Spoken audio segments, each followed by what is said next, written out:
வணக்கம் நண்பர்களே, வென்றுபாட்டு உங்களை அன்புடன் வரவேற்கிறது. நான் உங்கள் சௌமியா மது.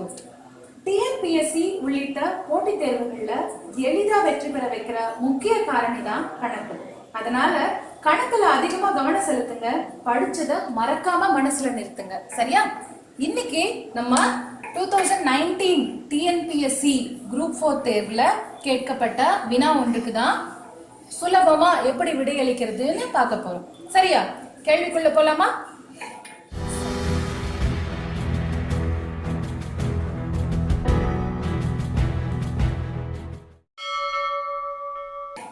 சரண் என்பவரது வயது தன் மகன் சங்கரின் வயதை போல 6 மடங்கு. 4 வருடங்கள் கழித்து அவரின் வயது மகனின் வயதை போல 4 மடங்கு எனில் அவர்களின் தற்போதைய வயது என்ன? இதுதான் கேள்வி. சரியா? ஆப்ஷன் பாருங்க. 30,5, பி 36,6, சி 48,8, டி 24,4. ஓகே, இப்ப இந்த வயது கணக்கை பொறுத்த வரைக்கும் பாத்தீங்கன்னா நம்ம எப்பவும் எப்படி எழுதுவோம்னு பாத்தீங்கன்னா நபர்களது பெயரை மேல எழுதிப்போம். ஓகேவா? சரண் அவருடைய மகன். ஓகே, இது என்ன? இது தற்போதைய வயது. தற்போதைய வயது என்னது? சரண் என்பவரது வயது தன் மகன் சங்கரின் வயதை போல 6 மடங்கு. இவரோட எக்ஸ்ன்னு வச்சோன்னு வச்சுக்கோங்க. சரணோட வயது என்ன? 6x. ஓகே, 4 வருடங்கள் கழித்து. 4 வருடங்கள் கழித்து அப்படின்னா என்ன? ஆட் பண்ணணும். 4 வருடங்களுக்கு முன்னர்னா என்ன பண்ணணும்? இப்ப இருக்கிற பிரசன்டேஜ்ல இருந்து 4 மைனஸ் பண்ணணும். ஓகேவா? இந்த டிஃபரன்ஸ் உங்களுக்கு தெரியுது இல்லையா? அப்ப என்ன பண்ணணும்? சரணோட வயது என்ன ஆகும்? 4 வருடங்கள் கழித்து 6x + 4 மாறும். அவரோட மகன் வயது என்ன ஆகும்? x + 4 மாறும். இந்த கேள்வியில இன்னொரு க்ளூ கொடுத்திருக்காங்க. என்னன்னு பாருங்க. 4 வருடங்கள் கழித்து அவரின் வயது. அவரின் வயதுனா யாரு? சரண். சரணின் வயதை போல 4 மடங்கு. அவர் மகனின் வயதை போல 4 மடங்கு அப்படின்னா இந்த 4 வருடங்கள் கழித்து இருக்கு இல்லையா அந்த வயசு, அது எந்த ரேஷியோல இருக்குன்னு பாத்தீங்கன்னா 4:1 இருக்கு. சரியா? அப்படின்னா அவங்களோட தற்போத வயசு என்ன? 2 டைம் கொடுத்துருக்காங்க. அவங்க கொடுத்துருக்கிற க்ளூல 2 க்ளூ வச்சு நம்ம என்ன பண்ணணும்? அவங்களோட பிரசன்ட் ஏஜ் என்னன்றத கண்டுபிடிக்கணும். பாருங்க, இது எப்படி பண்ண போறோம் அப்படின்னா நம்மளுக்கு தெரியும் product of means is equal to product of எக்ஸ்ட்ரீம்ஸ்னு ஒரு ரிலேஷன்ஸ் இருக்கு இல்லையா? ப்ராடக்ட் ஆஃப் மீன்ஸ்னா என்ன? உள்ள இருக்கிற இந்த பகுதி. ஓகே, எக்ஸ்ட்ரீம்ஸ்னா என்ன? இந்த 2 number. Product of means equal to product of extremes அப்படின்னு ஒரு ரிலேஷன்ஸ் இருக்கு. அந்த ரிலேஷன்ஷிப்பை யூஸ் பண்ணி தான் இந்த கணக்கை நம்ம சால்வ் பண்ண போறோம். பாருங்க, இப்போ என்ன ஆகுது? 6x + 4 × 1 equal to 4 × x + 4. Product of extremes is equal to product of means அப்படின்றத தான் இங்க யூஸ் பண்ணிருக்கோம். ஸோ இது என்ன ஆகுது? 6x + 4 அப்படியே இருக்கு. இங்க 4x + 4 4s are 16. சரியா? எக்ஸ ஒரே பக்கமாகவும் நம்பர்ஸை இன்னொரு பக்கமும் நம்ம கொண்டு போனா நம்மளுக்கு தேவையான வேல்யூ நம்மளுக்கு கிடைச்சிரும். அப்ப 6x இங்க இருக்கிற +4x ஈக்குவல் டு இந்த பக்கமா வரும்போது -4x மாறும். அப்ப இங்க இருக்கிற 16 அப்படியே வச்சுக்கிறோம். இங்க இருக்கிற +4 அந்த பக்கம் போகும்போது -4 மாறிடும். சோ 6x - 4x என்ன ஆகுது? 2x மாறுது. 16 - 4 என்ன? 12. இப்போ நார்மல் சிம்பிளிஃபிகேஷன் மெத்தட்ல நம்ம x ஓட வேல்யூ 6 அப்படிங்கறத கண்டுபிடிச்சிட்டோம். சரியா? இந்த x ஓட வேல்யூ யாருது? மகனுடைய தற்போதைய வயது. அப்ப மகனுடைய வயது 6 இருந்தா சரண் அவரோட வயது என்ன? 6 × 6 அது எவ்வளோ? 36.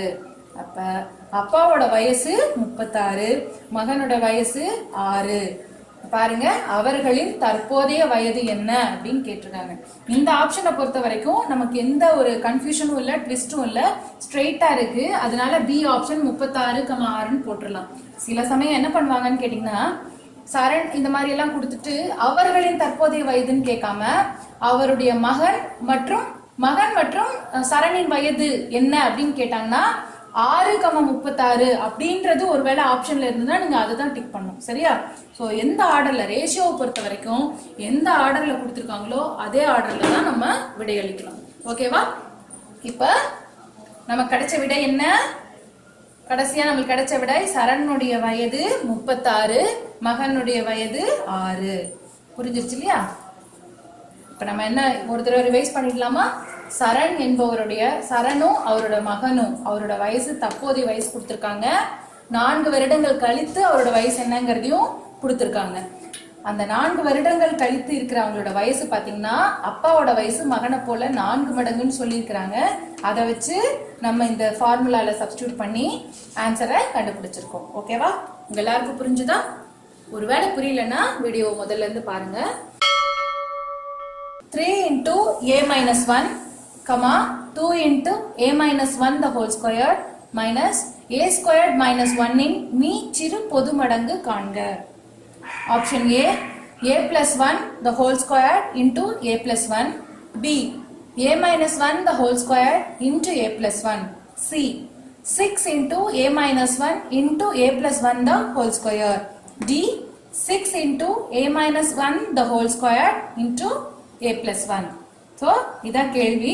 மீச்சிறு பொது மடங்கு அதாவது எல்சிஎம் கண்டுபிடிக்க சொல்றாங்க. இந்த மாதிரி வந்திருக்கும் போது என்னடா நியூமரல்ஸும் வேரியபிள்ஸும் ஒன்னா கொடுத்து கேட்டிருக்காங்களே அப்படின்னு நம்ம கலக்கம் கொள்ளவே தேவையில்லை. ஏன்னா இந்த நம்பர்ஸ் தனியா ப்ராடக்ட்ல வரும்போது நம்பர்ஸ் தனியா நீங்க எல்சிஎம் கண்டுபிடிச்சிருங்க, வேரியபிள்ஸ்க்கு தனியா நம்ம கண்டுபிடிப்போம். நம்மளுக்கு தெரியும் 3க்கும் 2 3,2 இதோட எல்சிஎம் என்ன 6. ஓகேவா? அதனால இதை அப்படியே வச்சுக்கோங்க. இந்த வேரியபிள்ஸ் கண்டுபிடிக்கிறத இதோட மல்டிப்ளை பண்ணீங்கன்னா வர்ற ஆன்சர் தான் உங்களுக்கு எல்சிஎம். ஸோ 6 வர்றது இந்த ஆப்ஷன்ல சி இருக்கு, டி இருக்கு. இது ரெண்டுல ஏதாவது ஒன்று தான். என்னங்கிறத இப்போ பார்க்கலாம். இப்போ அந்த கொடுத்துருக்கதை அப்படியே எழுதுவோம். அந்த நம்பர்ஸை மட்டும் விட்டுட்டு எழுதலாம்.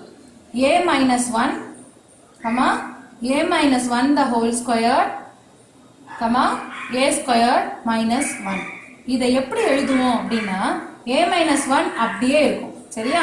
இந்த a minus 1 அப்படிங்கிறத a minus 1 into a minus 1 எழுதலாமா? சரியா? a minus 1 into a minus 1 எழுதலாமா? இது வந்து பாத்தீங்கன்னா அல்ஜிப்ராவில் வர்ற ஒரு identity. a square minus b squared is equal to a plus b into a minus b. படிச்சிருக்கோம் இல்லையா? a squared minus b squared is equal to a minus b into a plus b. இப்படி ஒரு identity இருக்கு தானே? இதைத்தான் இங்க நம்ம apply பண்ண போறோம். 1 ஸ்கொயர்டுங்கிறது 1ன்றதுனால நம்ம 1ன்னு எடுத்துக்கலாம். ஸோ அப்ப அதை வச்சு பார்க்கும்போது இங்க என்ன வரும்? a minus 1 into a plus 1 அப்படின்னு வரும். சரியா? ஸோ இதுக்கு தான் நம்ம எல்சிஎம் கண்டுபிடிக்க போறோம். ட்ரெடிஷ்னல் மெத்தட் தான். எல்சிஎம் கண்டுபிடிக்கும் போது என்ன பண்ணுவோம்? இதுல a minus 1 வந்து காமனா இருக்கு. ஸோ இது 1, இங்க மிச்சம் a minus 1 அப்படியே இருக்கும், a plus 1. ஓகேவா? ஸோ இதை மல்டிப்ளை பண்ண போறோம். அப்ப என்ன வரும்? a minus 1 into a minus 1 into a plus 1 அப்படின்னு வரும். இதை ரெண்டையும் மல்டிப்ளை பண்ணும்போது a minus 1 the whole square into a plus 1 வரும். ஸோ இதோட நம்ம விட்டுறாம இந்த நம்பரையும் சேர்த்து போடணும். ஓகேவா? அப்பதான் இதுக்கான முழுமையான விடை கிடைக்கும். அப்ப இந்த கேள்விக்கான விடை என்ன? Option D. சரியா? இப்போ கொடுத்திருக்கிற நம்பரை எப்படி ப்ராடக்டா எழுதலாம், பிரிச்சு எழுதலாங்கிறத பார்த்துட்டாலே நம்மளுக்கு விடை வந்துடும். ஒரே கிளான்ஸ்ல நீங்க கண்டுபிடிச்சிடலாம். ரொம்ப கஷ்டப்படவே தேவையில்லை. என்ன பண்றோம்? இந்த மாதிரி நம்பர்ஸ் அண்ட் வேரியபிள்ஸ் மிக்ஸ்டா கொடுத்திருந்தாங்கன்னா நம்பருக்கு தனியா எல்சிஎம் கண்டுபிடிக்கிறோம். வேரியபிள்ஸ்ல ஏதாவது நம்ம அல்ஜிப்ரிக் ஐடென்டிட்டிஸ் அப்ளை பண்ற மாதிரி இடம் இருக்கான்றத பார்க்கணும்.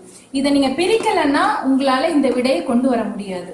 ஸோ நீங்க போட்டுக்கிட்டே இருந்தீங்கன்னா எதை எப்படி பிரிக்கலான்றத உங்களுக்கு கை வந்த கலையா ஆயிடும்.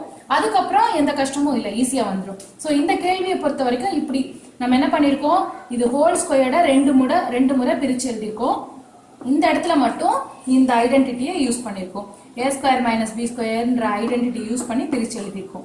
மற்றபடி யூஸ்வலா நான் நம்பர்ஸ்ல எப்படி நம்ம எல்சிஎம் போடுவோமோ அதே மாதிரி போட்டிருக்கோம். போட்டா நம்மளுக்கு கடைசியா இந்த ஆன்சர் வருது. சரியா? உங்க எல்லாருக்கும் புரிஞ்சுதா? சரி, ஓகே, ஒருவேளை புரியலன்னா மறுபடியும் முதல்ல இருந்து பார்த்துக்கோங்க. சரியா? இரண்டு மிகை எண்களின் வர்க்கங்களின் வித்தியாசம் 45. சிறிய எண்ணின் வர்க்கமானது பெரிய எண்ணின் 4 மடங்கிற்கு சமம் எனில் அந்த எண்களை காண்க. ஆப்ஷன் ஏ 3 மற்றும் 15, ஆப்ஷன் பி 9 மற்றும் 5, ஆப்ஷன் சி 3 மற்றும் 16, ஆப்ஷன் டி 9 மற்றும் 6. ஸோ நமக்கு என்ன கொடுத்துருக்காங்கன்னா, 2 எண்கள் இருக்கு.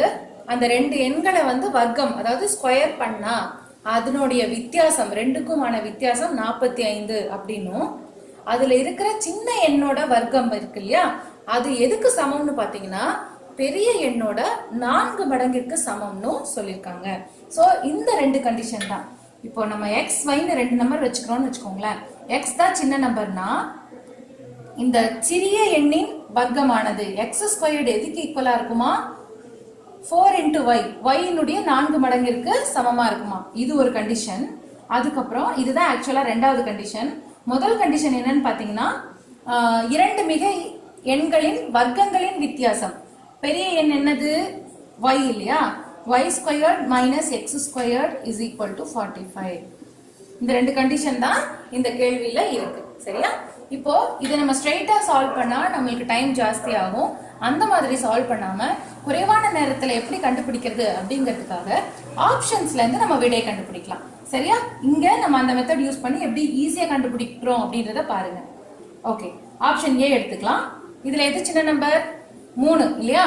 இந்த 3 எதுக்கு பாருங்க, 3 ஸ்கொயர்ட் வந்து என்ன ஆகுதுன்னு பாருங்க. 3 squared is equal to 4 into 15. இந்த கண்டிஷன் சாட்டிஸ்ஃபை பண்ணுதான்னு பாருங்க. பாருங்க, 3 3s are 9. இங்க வந்து பாத்தீங்கன்னா 60 வருது. ஸோ இது நாட் ஈக்குவல் டு, இந்த கண்டிஷன் சாட்டிஸ்ஃபை ஆகல. ஒரு கண்டிஷன் சாட்டிஸ்ஃபை ஆகாததுனால நம்மளுக்கு ஆப்ஷன் ஏ கிடையாது.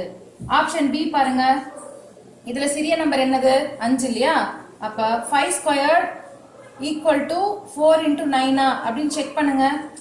என்ன வருது? 25. 9 4s are 36. ஸோ இது வந்து சாட்டிஸ்ஃபை ஆகல. ஆப்ஷன் பியும் கிடையாது. சி பாருங்க, சின்ன நம்பர் 3 இல்லையா? 3 ஸ்கொயர்டு எவ்வளோ? 9. 9 16. 16 into 4 என்ன வருது? 64. அப்ப 9 is not equal to 64. Third கண்டிஷனும் சாட்டிஸ்ஃபை ஆகல. ஃபோர்த் கண்டிஷன் பாருங்க, டி ஆப்ஷன் பாருங்க. டில சின்ன நம்பர் என்னது? 6 இல்லையா? 6 ஸ்கொயர். 6 ஸ்கொயர்டு என்ன வரும்? 6 ஸ்கொயர்டு வந்து 36. அதே மாதிரி பெரிய நம்பர் என்ன? 9. 9ஓட 4 மடங்கு இல்லையா? 4 into 9 ஈக்குவலா இருக்கா? ஆமா, ஈக்குவலா இருக்கு. ஒரு கண்டிஷன் சாட்டிஸ்ஃபை ஆயிடுச்சு. 3ஐயும் செக் பண்ணிட்டதுனால இதுதான் ஆன்சர். ஓகே, இன்னொரு கண்டிஷனும் சாட்டிஸ்ஃபை ஆகுதான்னு பாருங்க. y squared. y ஸ்கொயர்டு என்ன? 6 ஸ்கொயர்டு, சாரி 9 ஸ்கொயர்டு வந்து 81. ஓகேவா? 81 மைனஸ் 6 ஸ்கொயர்டு. 6 ஸ்கொயர்டு எவ்வளோ? 36. 81 மைனஸ் 36 என்னது? 45. ஸோ நம்மளோட இன்னொரு கண்டிஷனும் சாட்டிஸ்ஃபை ஆயிடுச்சு. சரியா? இப்போ நம்ம கேட்ட கேள்விக்கான விடை பார்த்தீங்கன்னா ஆப்ஷன் டி 9 மற்றும் 6. இதுதான் நம்மளோட கேள்விக்கான சரியான விடை. இதுல நீங்க இன்னொன்னு கவனிக்கணும். இப்போ இதுல நீங்க இந்த ஒரே ஒரு கண்டிஷன் அந்த இருக்கிறதுலயே வந்து சின்ன நம்பர் வந்து எது 4ஓட மல்டிபிளா வருது அப்படின்றத பாத்தீங்கனாலே நீங்க ஆன்சர் பண்ணிக்கலாம். ஓகேவா? ஈஸியா ஒரே ஒரு கிளான்ஸ்ல நீங்க கண்டுபிடிச்சிடலாம். இந்த கேள்வி உங்களுக்கு புரியணும்ன்றதுக்காக நான் எலாபரேட்டா ஒர்க் அவுட் பண்ணிருக்கேன். சரியா? உங்களுக்கு இந்த கணக்கு புரிஞ்சிருக்கும்னு நினைக்கிறேன். ஒருவேளை புரியலன்னா இந்த வீடியோவை முதல்ல இருந்து பாருங்க. மறுபடியும் பார்த்துட்டு தெரியாததை மனசுல நிறுத்திக்கோங்க. சரியா? சுருக்குக. 3 power 3 whole power minus 2 into 2 power 2 whole power minus 3 divided by 2 power 4 the whole power minus 2 3 power minus 4 into 4 power minus 2. இத கேள்வி. ஆப்ஷன்ஸ் பாருங்க. A 7 2 by 9, B 9 2 by 7, C 7 1 by 9, D 9 1 by 7. இதான கேள்வி.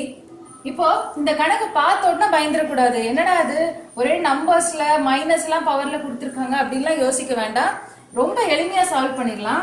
அதுக்கு முன்னாடி ஒரே ஒரு விஷயத்தை ஞாபகம் வச்சுக்கோங்க.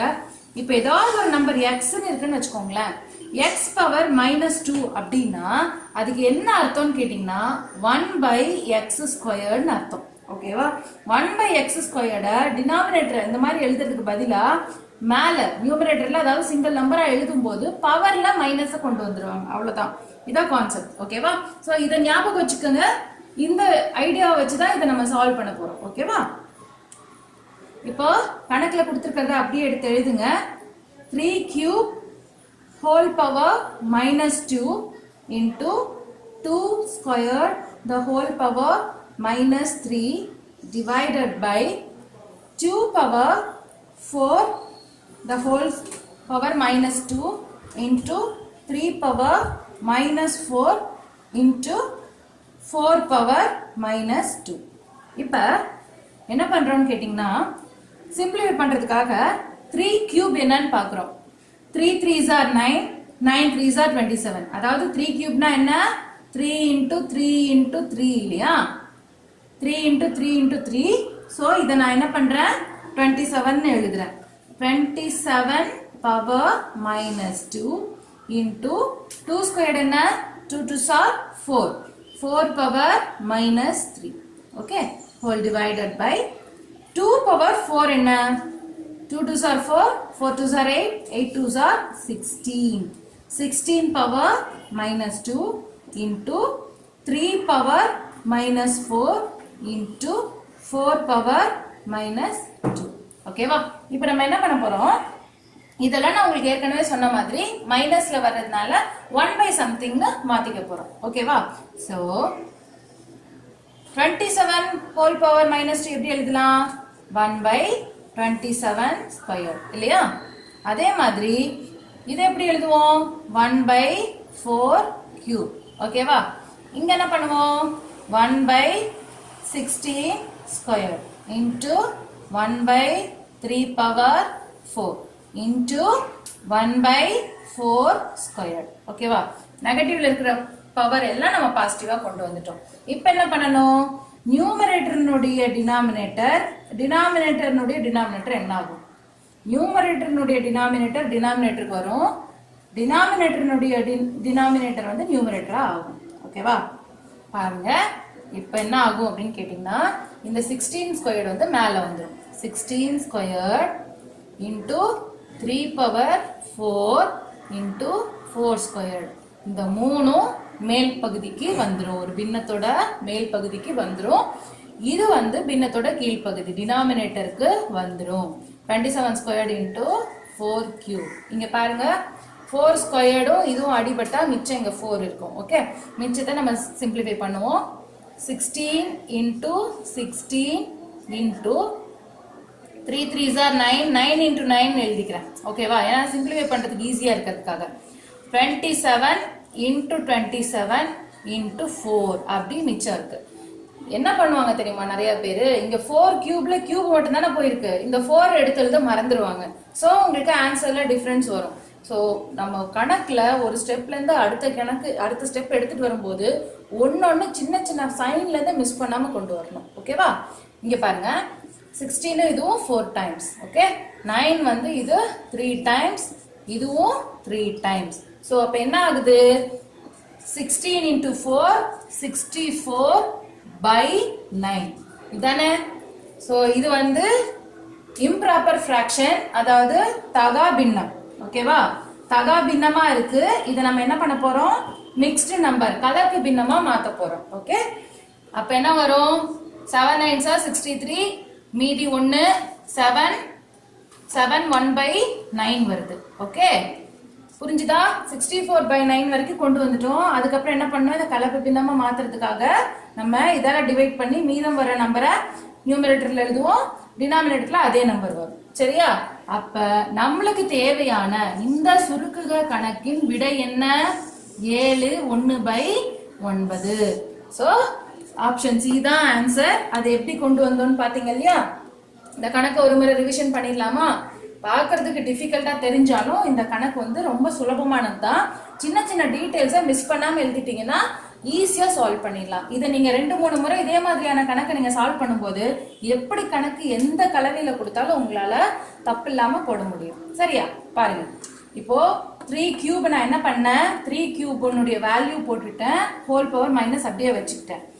அதுக்கு அடுத்த ஸ்டெப்ல என்ன செஞ்சிருக்கேன், 27 பவர் -2ன்றத 1/27 ஸ்கொயர் எழுதுனேன். அதே மாதிரி மற்ற எல்லாத்தையும் எழுதியிருக்கேன்.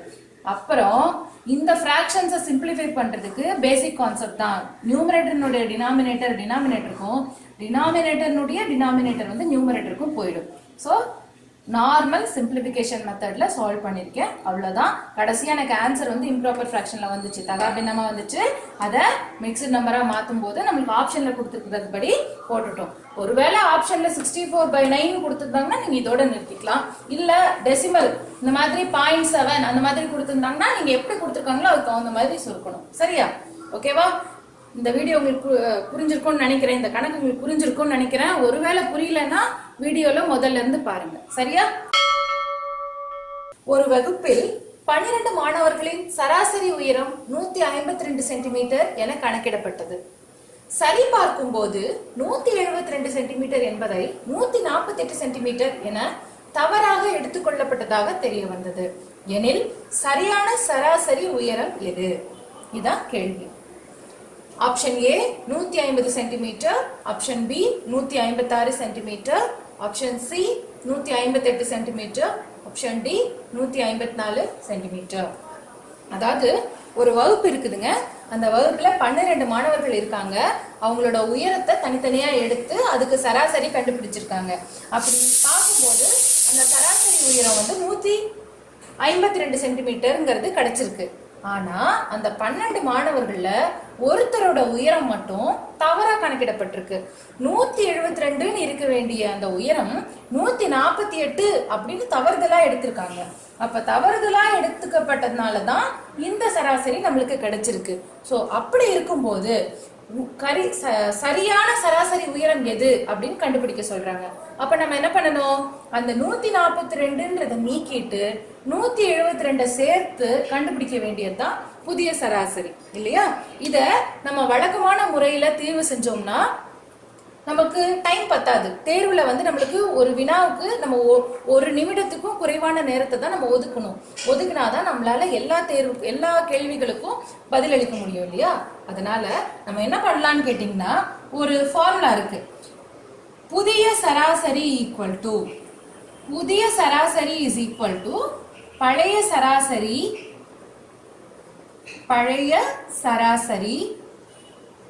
பிளஸ் ஆர் மைனஸ் வேறுபாடு பை எண்ணிக்கை. அதாவது உங்களுக்கு வந்து கொடுத்திருக்காங்க இல்லையா, உங்களுக்கு கொடுத்திருக்கிற பழைய சராசரி இங்க இருக்கு. 152ன்றது தான் பழைய சராசரி. இந்த வேறுபாடுன்றது என்னன்னு பாத்தீங்கன்னா, கூடுதலா இருக்கா குறைவா இருக்கா? இங்க என்ன இருக்கு, கூடுதலா இருக்கு. அதாவது கூடுதலா இருக்க வேண்டியதை கம்மியா நம்ம அங்க போட்டு ஆட் பண்ணிருக்கோம் இல்லையா? அதனால இந்த இடத்துல நம்ம பிளஸ் யூஸ் பண்ணணும். ஒருவேளை கம்மியா இருக்க வேண்டியதை கூடுதலா போட்டு தவறா கண்டுபிடிச்சிருந்தாங்கன்னா நீங்க மைனஸ் யூஸ் பண்ணணும். புரிஞ்சிருச்சா? இப்போ இந்த 172க்கும் 148க்கும் உள்ள வேறுபாடை கண்டுபிடிங்க. இதுதான் இந்த வேறுபாடுன்ற இடத்துல நீங்க எழுத வேண்டிய விடை. 6 2 24 தான் இது ரெண்டுக்கும் உள்ள வேறுபாடு. இங்க மொத்தம் எத்தனை மாணவர்களின் எண்ணிக்கை எவ்வளோ? 12 இல்லையா? அதை நம்ம இங்க எழுதிடணும். சரியா? இப்ப என்ன பண்ணணும், இத நார்மல் சிம்பிளிஃபிகேஷன் மெத்தட்ல போடணும். 24 2 முறை இருக்கு இல்லையா 12ல? அப்ப 152 பிளஸ் 2 154 சென்டிமீட்டருங்கிறது தான் புதிய சராசரி. இதுதான் இந்த கேள்விக்கான விடை. புரிஞ்சுதா? மறுபடியும் ஒரு தடவை ரிவைஸ் பண்ணிடலாமா? பாருங்க, ஒரு வகுப்பில் 12 மாணவர்களின் சராசரி உயரம் 152 சென்டிமீட்டர் என கணக்கிடப்பட்டது. சரிபார்க்கும் போது 172 சென்டிமீட்டர் என்பதை 148 சென்டிமீட்டர் என தவறாக எடுத்துக்கொள்ளப்பட்டதாக தெரிய வந்தது. எனில் சரியான சராசரி உயரம் எதுன்னு கேட்டிருக்காங்க. நம்ம என்ன பண்ணிருக்கோம், புதிய சராசரி ஈக்குவல் டு பழைய சராசரி பிளஸ் ஆர் மைனஸ் வேறுபாடு பை எண்ணிக்கை அப்படின்ற ஃபார்முலா யூஸ் பண்ணிருக்கோம். எங்க பிளஸ் யூஸ் பண்ணோம், எங்க மைனஸ் யூஸ் பண்ணணும்ன்றத நான் உங்களுக்கு சொல்லியிருக்கேன். அதாவது குறைவா இருக்கிறத அதிகமா எடுத்து தவறா கணக்கிட்டு இருந்தாங்கன்னா அங்க நீங்க மைனஸ் பண்ணணும். ஒருவேளை அதிகமா இருக்கிறத குறைவா எடுத்து தவறா கணக்கிட்டு இருந்தாங்கன்னா அங்க நீங்க கூட்டணும். இங்க ஆட் பண்ணிருக்கேன். சரியா? இப்போ 172க்கும் 148க்கும் உள்ள வேறுபாடு 24. அதை எழுதிட்டு மொத்த மாணவர்கள் எண்ணிக்கை 12ஆல வகுத்திருக்கேன். சோ நம்மளுக்கு ஆன்சர் என்ன கிடைச்சிருக்கு, 154 centimetre. Option D. Option D தான் சரியான விடை. சரியா? ஓகே, இந்த கணக்கு உங்க எல்லாருக்கும் புரிஞ்சிருச்சா? சரி, ஒருவேளை புரியலன்னா மறுபடியும் முதல்ல இருந்து பாருங்க, மனசுல நிறுத்திக்கோங்க. சரியா? மீண்டும் அடுத்த வீடியோல சந்திப்போம். நன்றி, வணக்கம்.